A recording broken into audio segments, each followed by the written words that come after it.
আলুটা ভেজে নিচ্ছি। এবার কাঁচা কলাটা দিয়ে ভেজে নেব। কাঁচা কলা আলু একসঙ্গে ভাজছি।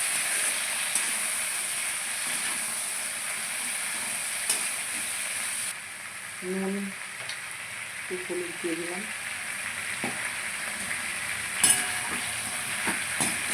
ভালো করে ভেজে নেব।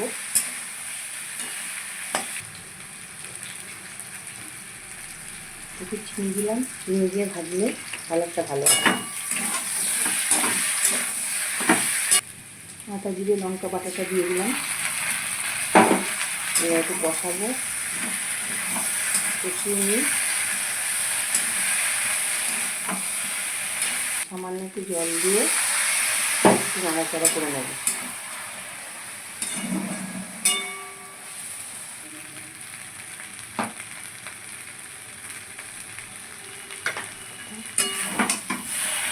এবার জল দিয়ে দিলাম।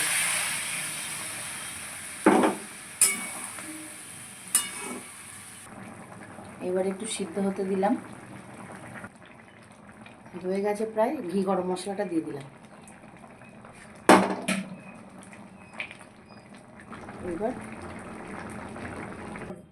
এবার আমার আলু কলার তরকারি রেডি।